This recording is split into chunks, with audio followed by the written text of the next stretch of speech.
Lord, the light of your love is shining in the midst of the darkness shining. Jesus, light of the world, shine upon us. Set us free by the truth you know bring. Shine on me. Shine on me. Shine, Jesus, shine. Fill this land with the Father's glory. Blaze, Spirit, blaze. Set our hearts on fire. Flow, river, flow. Flood the nations with grace and mercy. Send forth your word, Lord, and let there be light.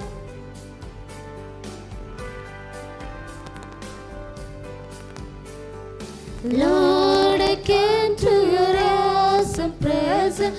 From the shadows into your radiance. By the blood I may enter your brightness.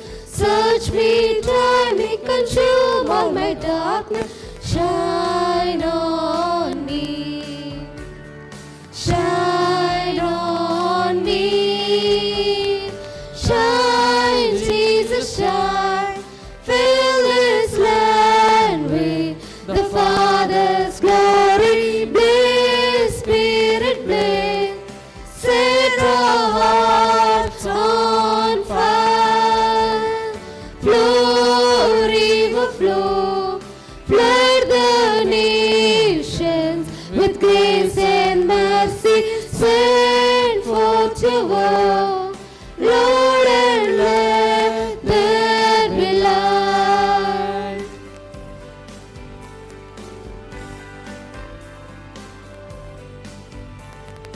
As we gaze on your kindly brightness, so faces display your likeness. Ever changing from glory to glory, mirrored here, may our lives tell your story. Shine on me. Shine on me. Shine, Jesus, shine. Fill this land with the Father's glory. Blaze, Spirit, blaze. Set our hearts on fire. Flow, river, flow. Flood the nations with grace and mercy. Send forth your word, Lord, and let there be light.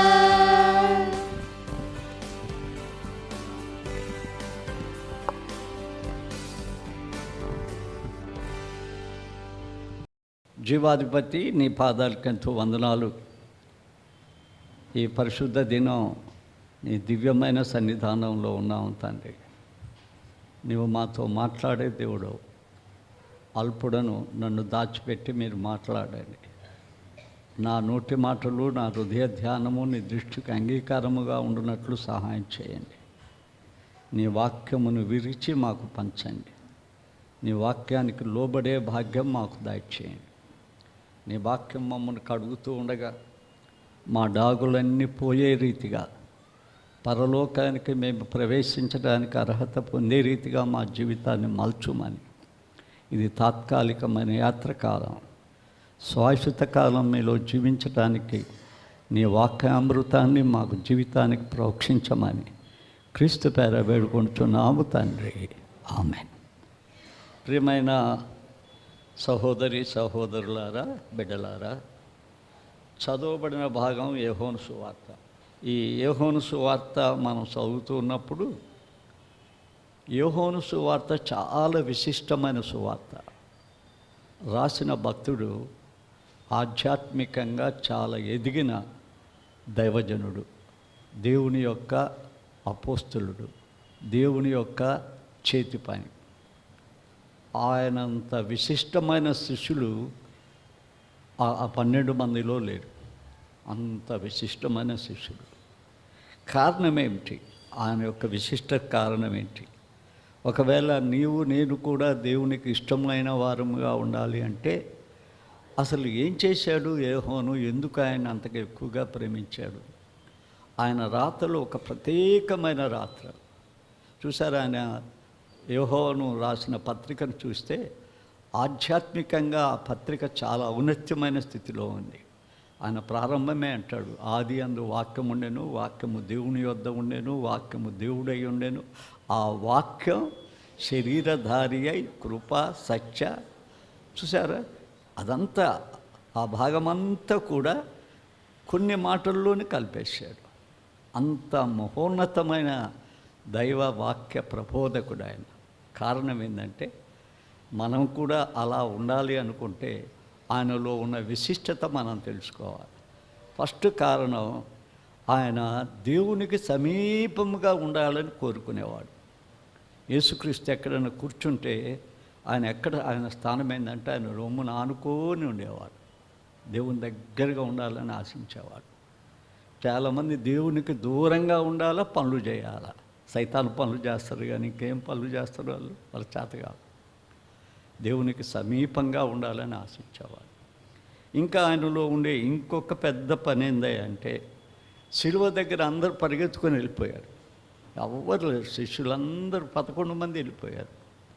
కానీ శిలువ వేసినా కూడా దాన్ని భరించటానికి, యేసుతో శిలువను అనుభవించటానికి, ఆ శిలువ ప్రత్యక్షతలో ఆయన అక్కడే నిలబడ్డాడు ప్రభు కొరకు. చూసావా, శ్రమలు వచ్చినా, కష్టాలు వచ్చినా, ప్రాణాపాయం వచ్చినా విడిచిన వాడు కాదు. అది చాలా ప్రాముఖ్యమైనది. సంతోష గడియలో ఉండటం కాదు, దుఃఖ గడియలో, మరణ గడియలో కూడా వెంబడించటం ఎంత సమర్పణ కలిగిన జీవితం ఆయనకు కలిగి ఉందో మనం చూడగలుగుతున్నాం. ఇంకా మనం చూడాలంటే ఆ సిలువ దగ్గర ఆశ్చర్యకరమైన ఒక పని జరిగింది. ఏంటంటే తన సొంత తల్లిని యోహానుకి అప్పగించాడు. తన బాధ్యతలను, తన భారాన్ని యోహానుకి అప్పగించడం అక్కడ మనం చూస్తున్నాం. ఎందుకంటే సిలువ దగ్గర నిలవగలిగిన భాగ్యం, తన తల్లిని చూడగలిగిన ఆ మహోన్నతమైన స్థానాన్ని పొందగలిగాడు. తర్వాత ఆయన ఇంకా మనం చూస్తూ ఉంటే చాలా విషయాలు చూడవచ్చు ఆయనలో ఉండే విషయాలు. వీళ్ళందరూ వెళ్ళిపోయారు, మళ్ళా వెనక్కిపోయారు, వల వదిలేసి ఆ సముద్రంలోనికి వెళ్ళి తిరుగుతూ ఉన్నారు, సంచరిస్తూ ఉన్నారు, పడవలలో సంచరిస్తున్నారు. ఒక్క చేప కూడా పడలేదు. రాత్రి అంతా శ్రమ పడ్డారు. యేసుప్రభు ఆ దరికొచ్చే లోపల, ఆయన మాట్లాడే లోపల అంత దూరంలో ఉండి ఏమన్నాడో తెలుసా? ఆయన ప్రేమించిన శిష్యుడు అని రాసుకున్నాడు అక్కడ. ఆయన ప్రేమించిన శిష్యుడు ప్రభు సుమి అని చెప్తాడు. ఆ స్వరాన్ని విని, ఆ లిఖిడిని చూసి, ఆ పదాల ఆధ్యాత్మిక పొందికను చూచి, హృదయాంతరంగంలో వచ్చిన ఆ దివ్యమైన మాటలను చూచి ఆయన ప్రభు సుమి. అందుకే ఆయన ఏమని రాసుకున్నాడంటే ఆ పత్రికలో, ఆ భావాల్లో, ఆ యొక్క సువార్తలో, ప్రభువుని ప్రేమించిన సేవకుడు. ఆయనను ప్రేమిస్తున్నాడు. నేను ఆయన ప్రేమించటం తక్కువ, ఆయన ప్రేమించిన శిష్యుణ్ణి నేనని రాసుకున్నాడు. చూసారా ఆ గొప్ప అనుభవం. ఇంకా ప్రకటన గ్రంథంలో మనం చూస్తే అంత శ్రమలో ఉండి కూడా పద్మాసలంగలో ప్రభుదినం చూసారా. మనకు ప్రభుదినం బంధువులు వస్తే ఇంట్లో వాళ్ళని వదిలేస్తాం, చర్చికి రాం. ప్రభుదినం ఒక చిన్న బజారుకు పోవాలనుకున్న హాలిడే ఇదే కాబట్టి తప్పకుండా ఈ దినం గుడి వదిలేస్తాం. ప్రభుదినం ఆ శ్రమలో ఉండి ఆ పద్మాసలంకలో పడేస్తే ఆత్మావశుడై ఆత్మస్వరూపిని చూచి ఆత్మస్వరూపి బయలుపరిచిన రాతలు రాస్తాడు. 7 సంఘాలకి ప్రకటన గ్రంథం రాస్తాడు. ఎంత పెద్ద మహానుభావుడు ఆయన.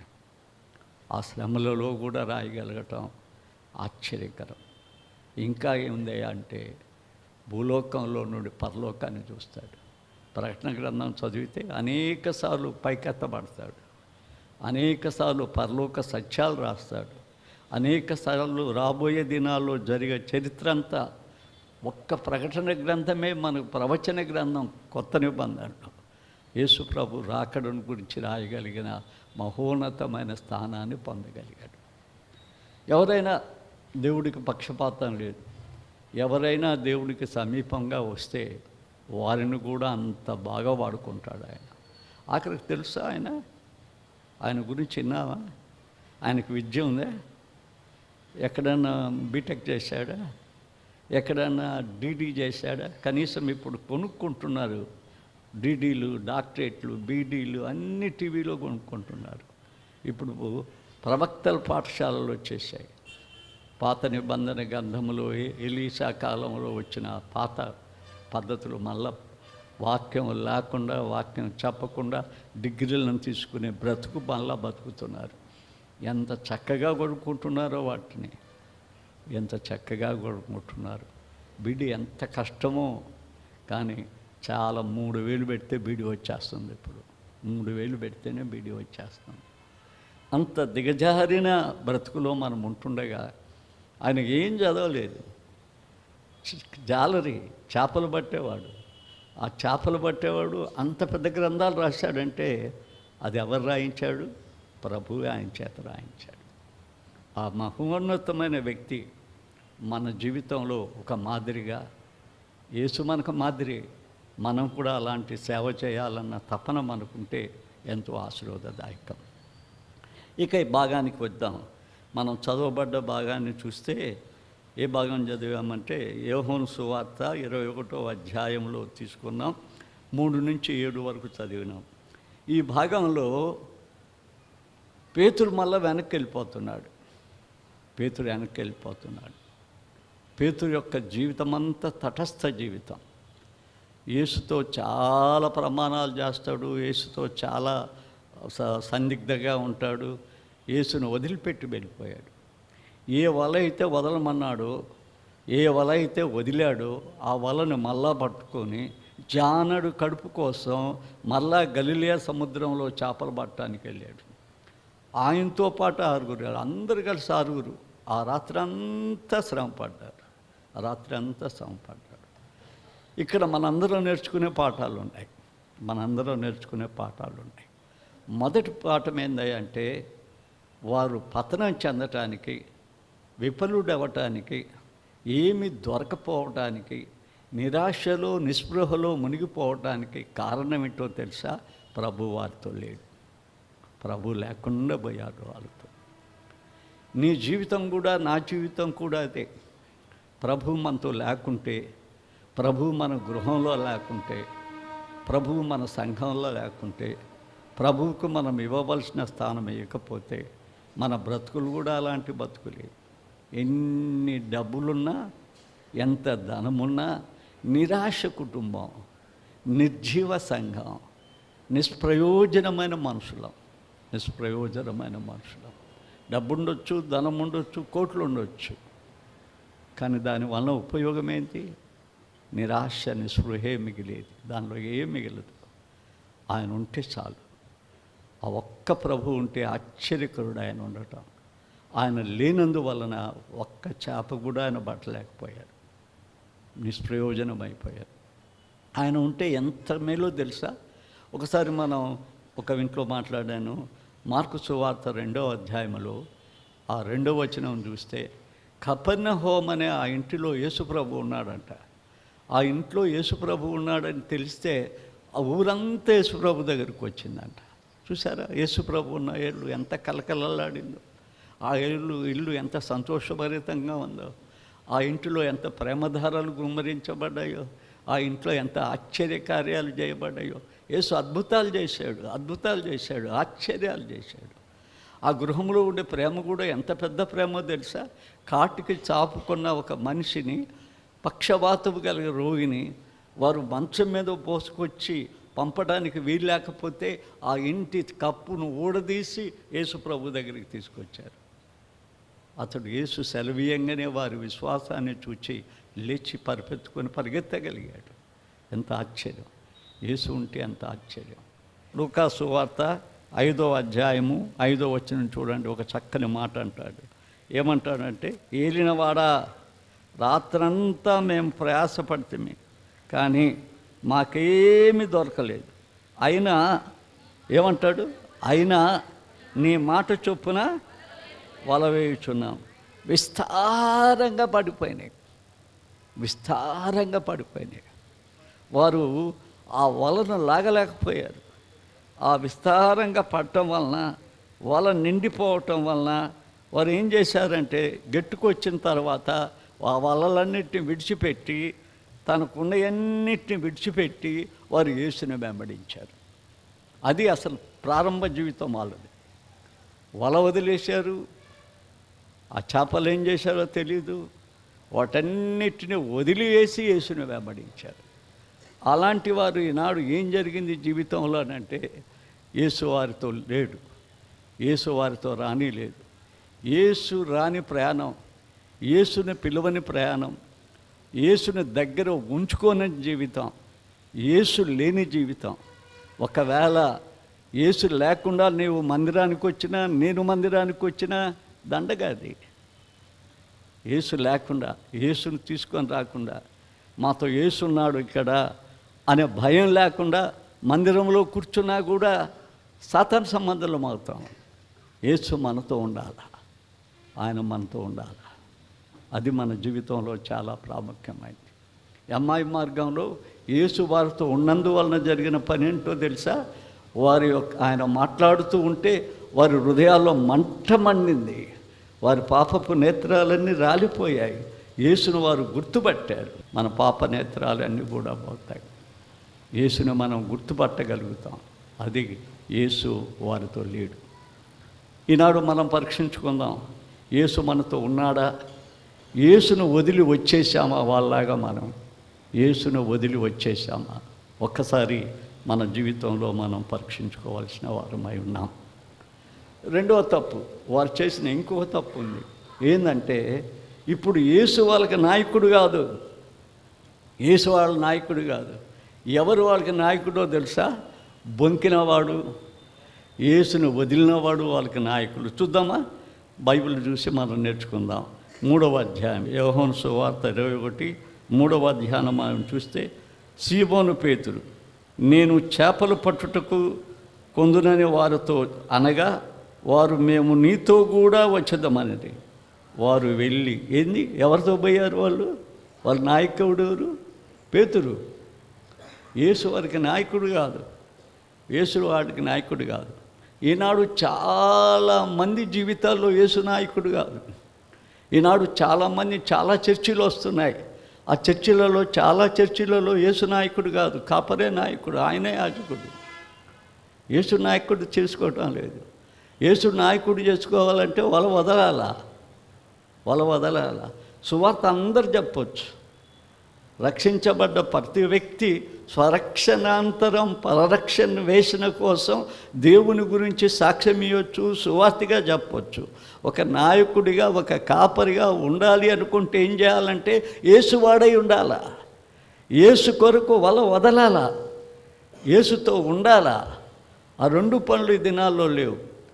తమకు నాయకులుగా యేసు ప్రభుకు శిష్యులు చేయవలసింది పోయి తమకు శిష్యులుగా చేసుకోవటం అనేది మనం చూడగలుగుతున్నాం. ఎంత దారుణమైన పని. ఇంకొక రోతైన పని ఏందంటే, ప్రభుదాస రక్షించాడు మాకని చెప్తున్నారు. ప్రభుదాస నాయన చేత రక్షించబడ్డ వాళ్ళం అంటున్నారు. ఎంత తిక్కల మనుషులు వీళ్ళు. మనుషుడికి రక్షించే భాగ్యం ఎక్కడిది? మనుషుడు ఎవరిని రక్షించగలడు? బాప్తిసం ఇచ్చినంత మాత్రాన్ని నేను రక్షించగలనా? రక్షణ యేసునామంలోనే రక్షణ వస్తుంది. యేసునామంలోనే రక్షణ వస్తుంది.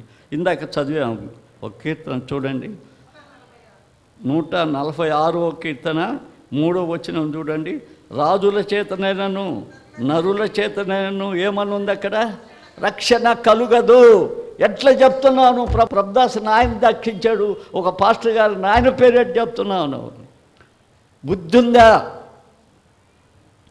మనుషుల చేత రక్షణ లేదు అని దేవుడు రాయిస్తే వాళ్ళ నాయన నన్ను రక్షించాడు ప్రభుదాస్ నాయన అంటే అట్ట. నేను ప్రభుదాస్ నాయన రక్షించాడు అంటే అట్ట. నరుల చేతనైనను రాజుల చేతనైనను రక్షణ కలగదు, వారిని నమ్ముకొనకుడి. మనకెవరు? మన నాయకుడు ఎవరు? సంఘానికి నాయకుడు ఎవరు?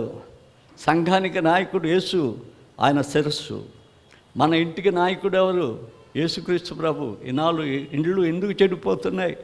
మనకు నాయకుడు లేక Christ is the head of this house అని బోర్డు తీసి బయట పెడుతున్నాం. ఇంట్లోకి రానియటం లేదు ఆయన్ని. మన ఇంటికి ఆయన నాయకుడైతే మనకు శాంతి వస్తుంది, సమాధానం వస్తుంది, మనకు సమస్యలు వచ్చినా అవి పరిష్కరించబడతాయి, మనకు అనేకమైన శోధనలు వచ్చినా ఆ శోధనలో నిలబడగలుగుతాం. చూసారా, వారికి యేసు నాయకుడు కాదు, వారికి యేసు నాయకుడు కాదు. యేసు నాయకత్వం వాళ్ళకి లేదు, యేసు నాయకత్వం వాళ్ళకి లేదు. ఇంకా మనం చూస్తే యోహోను మంచి లీడరు, బాప్తిస్మం ఇచ్చే యోహోను. ఆయన సర్పసంతానమా అంటాడు ఇశ్రాయేలుని. ఎంత గట్టిగా మాట్లాడతాడు, ఎంత గుండె కలిగి మాట్లాడతాడు. దేవుని గుండె ఉంది మనుషులు చాలామందికి. సర్పసంతానమా, చేసే బలహీనత చెప్పడానికి ఏమాత్రం భయపడరు అని చెప్పగలిగిన వాడు, మారు మనసు మరణమని చెప్పగలిగిన వాడు, అనేకులకు బాప్తిస్మం ఇచ్చినవాడు, యేసుక్రీస్తు ప్రభువుని చూచి ఇదిగో లోక పాపములను మోసుకునే దేవుని గొర్రెపిల్ల అని చెప్పి తన శిష్యులను ఆయన చూపించాడు. ఆయన మీకు రక్షకుడు, ఆయన మీకు వాళ్ళు, ఆయన దగ్గర పంపిస్తాడు. అప్పుడు ఆయన ఏమంటాడు తెలుసా? మార్కు 1వ అధ్యాయం, యోహోను 1వ అధ్యాయం చదవండి. ఏమంటాడు తెలుసా? రబ్బీ నీ కాపురం ఎక్కడా అని అడుగుతారు వాళ్ళు. వారు అప్పుడు యేసుప్రభు ఏం చెప్తాడంటే వచ్చి చూడండి అంటాడు. ఆయన కాపురం శరీరంలో చాలా పరిశుద్ధతగా ఉంది. ఆయన కాపురం సమాజంలో చాలా పవిత్రంగా ఉంది, మేలు చేస్తూ తిరిగాడు. ఆయన కాపురం సమాధిలో పెట్టిన మరణాన్ని సమాధిలో బంధించి లేచాడు. అంత విజయవంతమైన కాపురం అయింది. ఆయన విజయుడు. కాబట్టి మన నాయకుడు యేసుక్రీస్తు ప్రభు, అది మనం తెలుసుకోవాలి. మన నాయకుడు యేసుక్రీస్తు ప్రభు. ఆయన మనకు నాయకుడు అయి ఉన్నాడు. ఆయనకు మనం లోబడవలసిన వారమై ఉన్నాం. ఆయనలో మనం ఉండవలసిన వారమై ఉన్నాం. ఎవరు నాయకులు లేరు మనకు, యేసు తప్ప నాయకుడే లేడు. యేసు ఒక్కడే మనకు నాయకుడు. యేసు దగ్గరికి మనం రావాలి. ఈ అంచెదినాల్లో మనం చూస్తే ఫిలిప్పీ పత్రిక 3వ అధ్యాయం చూస్తే చాలామంది వారి కడుపు కోసం నాయకత్వాన్ని వహించటం మనం చూస్తున్నాం. 3వ అధ్యాయం 18వ వచనం నుంచి చదువుతాం చూడండి. ఫిలిప్పీ 3 వారేమంటారు? అనేకులు క్రీస్తు శిలువకు శత్రువుగా నడుస్తున్నారు. వీరి గురించి మీతో అనేక పర్యాయములు చెప్పి ఇప్పుడు ఏడ్చుచూ చెప్పుచున్నాను. నాశనమే వారి అంతము, వారి కడుపే వారి దేవుడు. వారు తాము సిగ్గుపడవలసిన సంగతుల యందు సిగ్గుపడక మళ్ళా అతిశయిస్తారు. అబ్బా, సిగ్గుపడాలా? సిగ్గుపడి జీవితాన్ని మార్చుకోవాల్సింది అతిశయిస్తారు. ఇంకా భూ సంబంధమైన వాటి యందు మనసు ఉంచుతున్నారు. మన పౌరస్థితి ఎక్కడుంది? పరలోకమందు ఉంది. అక్కడ నుండి ప్రభు అయిన యేసుక్రీస్తు అను రక్షకుడు నిమిత్తము మనం ఏం చేస్తున్నాం? ఆ నాయకుడి కోసం కనిపెడుతున్నాం. ఆయన ఎప్పుడు మనల్ని పిలుస్తాడో. ఇక్కడ ఒక మంచి మాట అంటాడు చూడండి 21లో, సమస్తము తనకు లోబర్చు జాలిన శక్తిని బట్టి ఆయన మన దీన శరీరములను ఏం చేస్తాడు? తన మహిమగల శరీరమునకు సమరూపముగా మారుస్తాడు. నీ శరీరం మారుతుందా? నీకు ఆ నాయకుడా? నీకు నాయకుడా? నీ వినాయకుడువా? ఎవరివి అసలువి? నీవు నిజంగా ఆయన నీకు నాయకుడిగా ఉంటే నీకేం జరుగుతుందో తెలుసా? ఆ పౌరస్థితి దొరుకుతుంది. ఆ పౌరస్థితే కాదు, ఆయన మన దీన శరీరాలను మహిమ కలిగిన శరీరంగా మారుస్తాడు. కాబట్టి వీరు యేసుక్రీస్తును నాయకుడిగా ఉంచుకోలేదు, పేతుర్ని నాయకుడిగా ఉంచుకున్నారు. బలహీనుణ్ణి, తప్పిపోయిన వాడిని, 3 సార్లు బొంకిన వాడిని, యేసుని విడిచి వెళ్తున్న వారితో వెళ్ళారు వీళ్ళు. ఏడ్చుని విసిచి వెళ్ళిపోతున్న వారితో పోయారు వీళ్ళు. ఏమి గతి పట్టిందో వాళ్ళకి ఆ రాత్రి. ఆయన ఏం గతి పట్టింది ఒక్కసారి మనం ఆలోచించవలసిన వారమై ఉంటున్నాం. యేసుతో విడిచిపోతుంటే యేసు వారితో లేడు, యేసును వారు తీసుకుపోలేదు, యేసు వారికి నాయకుడు కాదు. ఎప్పుడైతే దేవుడు నాయకత్వంలో నుంచి బయటకు వస్తామో, దేవుని సన్నిధిలో నుంచి బయటకు వస్తామో, ఎంత ఘోరమైన జీవితం జరిగిపోతుందో. దేవుడు ఏర్పాటు చేసుకున్న భక్తుడు కూడా అటే జరుగుద్ది. సంసోను దేవుని ఏర్పాటు చేసుకున్నాడు. మనోవకు చెప్పాడు, ఆయన బిడ్డనిస్తాను తను. కానీ మనోహ అడిగాడు, ఆ బిడ్డను ఎట్లా సాకాలో మాకు తెలియదని అడిగాడు. చాలా చక్కగా పెంచాడు. ఇశ్రాయేలులందరినీ నాశనం చేసి దైవరాజ్యాన్ని స్థాపించడానికి చాలా చక్కగా పెంచారు ఆయన్ని. అన్న దేవుని బిడ్డ, దేవుడిచ్చిన బిడ్డ, దేవుడిచ్చిన బిడ్డ, దేవుని బిడ్డ, ఫిలిష్తీయుల మీద గొప్ప యోధుడైన బిడ్డ. ఒక్కసారి 300 నక్కలను పట్టుకొని దానికి బాగా తోకలకి కట్టి నిప్పు పెట్టి మనం ఒక్క నక్కను పట్టుకోలేము. ఆయన 300 నక్కలు పట్టుకొని వాటి పంపించేశాడు, కాల్చేశాడు పొలాలనంతా. ఒక్కసారి చచ్చిపోయిన ఆ ఒక్క గాడిద ఎముకను తీసుకొని ఆ ఒక్క ఎముకతో 1000 మందిని చంపాడు. ధీరశాలి, బలశాలి. ఏం జరిగింది? ఆయన ఏ ఫిలిష్తీయుల కోసం పంపబడ్డాడు, ఆ ఫిలిష్తీ ఆమెని వివాహం చేసుకున్నాడు. ఆ వివాహం చేసుకున్న వాడిని తండ్రి ఇంకొకటికి ఇచ్చేసాడు. తన హృదయము అల్లగల్లోలమైంది. ఆఖరికి వేష దగ్గరకు వచ్చి, దెలీలా దగ్గరకు వచ్చి ఆమె తొడ మీద పండుకున్నప్పుడు దేవుడు ఏం వాక్యం రాయించాడో తెలుసా? దేవుడు ఎడబాసింది కూడా సంసోనుకి తెలియలేదంట. అంత దీనస్థితి తెచ్చుకున్నాడు. తను దేవుడు ఇచ్చిపెట్టాడన్న సంగతి కూడా తెలియదట. ఆఖరికి ఏం చేశారు? ఆయన శక్తినంతా చెప్పించుకొని ఆయన శరీరాన్నంతా సవరం చేసేసి ఆయన కళ్ళను పీకి వేసి ఏం చేస్తున్నారో తెలుసా? అందరూ డ్యాన్స్ చేస్తూ పాటలు పాడుతూ ఈయన చేత ఏం చేస్తున్నారో తెలుసా? వాళ్ళ తిరగలి తిప్పుతున్నాడు, వారి గోధుమలను తిప్పుతున్నాడు. ఎంత దీనస్థితికి వచ్చాడు. దేవుడు ప్రేమించిన వాడే, దేవుడు ఎన్నుకున్నవాడే, దేవుని చేత ఏర్పాటు చేయబడ్డవాడే. కానీ దేవుడు ఆయనకి నాయకుడు కాదు. దేవుడిని ఆయన ఇడిచిపెట్టేశాడు. ఒక వేశ్యతో తన జీవితాన్ని ముడివేసుకున్నాడు. తన జీవితం అంతా భ్రష్టు జీవితంలోకి తెచ్చుకున్నాడు. అంత దౌర్భాగ్యుడైపోయాడు. కానీ మన దేవుడు చాలా ప్రేమ గలవాడు, చాలా ప్రేమ గలవాడు. ఆ దేవాలయం పెద్ద దేవాలయం. ఫిలిష్తీయులందరినీ ఒక్కసారి చంపొచ్చు. ఆ దేవాలయంలో ఆయన్ని చంపడానికి నిలబెట్టినప్పుడు క్షమాపణ అడిగి ఒక చక్కని మాట అడుగుతాడు, ఒక్కసారి నన్ను క్షమించు దేవా, ఒక్కసారి నన్ను క్షమించు అని. ఆ 2 స్తంభాలని టంగంగానే వారితో పాటు అందరూ కూడా చనిపోయారు. అందరూ కూడా చనిపోయారు. ఆశ్చర్యం ఏంటంటే ఆయన పేరు విశ్వాస వీరుల్లో ఉంది. హెబ్రీ పత్రికలు ఇంట్లో చదవండి. నేను చదివా 2 సార్లు చదివి సాల్మాన్ పేరు ఎక్కడన్నా దొరుకుద్దేమోనని చూసా. సాల్మాన్ పేరు లేదు అక్కడ. విశ్వాస వీరిలో సాల్మాన్ పేరు లేదు. పశ్చాత్తాపడ్డట్టు కనపడటం లేదు.